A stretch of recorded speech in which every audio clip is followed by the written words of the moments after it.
How far can we see? It depends on what we're looking for. If we're looking at human history, we can't see very far because human history is a chaotic thing. Small changes have big results, unpredictable in direction.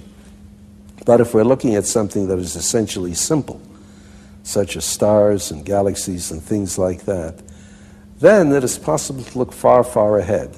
We may be wrong, but it is possible to make a case for something that might happen 10 to the 100 years in the future, one with 100 zeros after it. In fact, that's what I do in the last essay. That's why I call it Far as Human Eye Could See.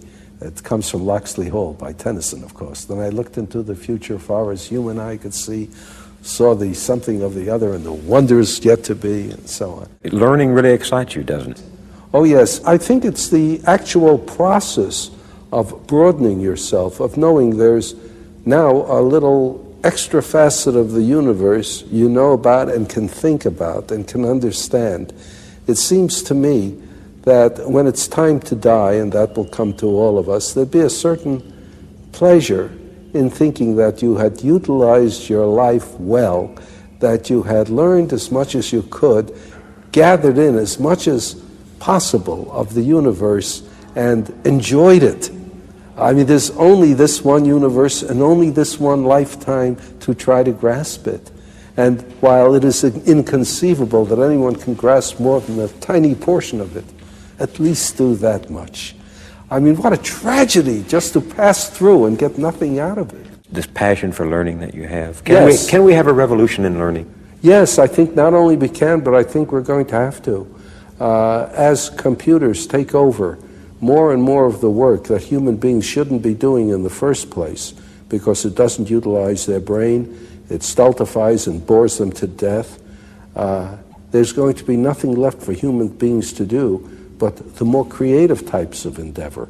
And the only way we can indulge in the more creative types of endeavor is to have brains that aim at that from the start. You can't take a human being and put him to work at a job that underuses the brain and keep him working at it for decades and decades and then say, well, that job isn't there, go do something more creative. You have beaten the creativity out of him.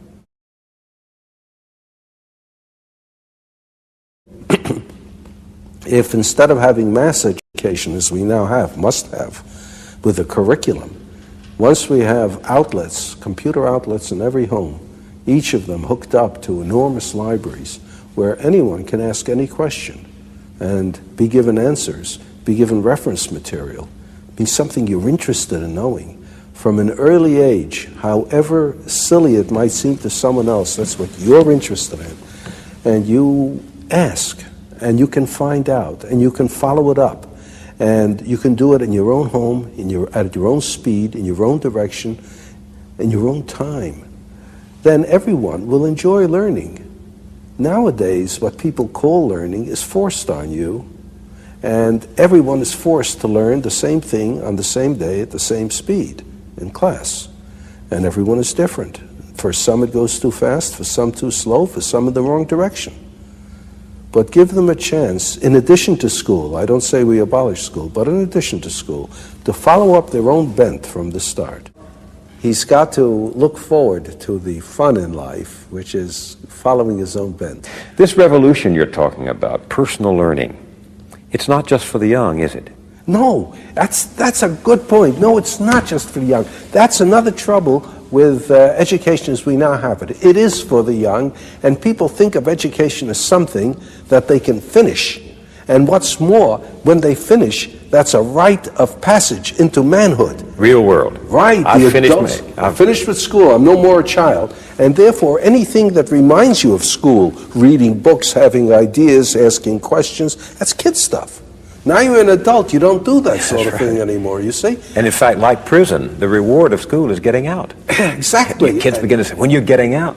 And every kid knows that. Every kid knows the only reason he's in school is because he's a kid and little and weak, and as soon as and in fact, if he manages to get out early, if he drops out, why, he's just a premature man. Yeah, so that's exactly right. In the city, I've talked to some of these dropouts, and they think they're there. They think they've become men because they're out of school. That's right. What's wrong with this?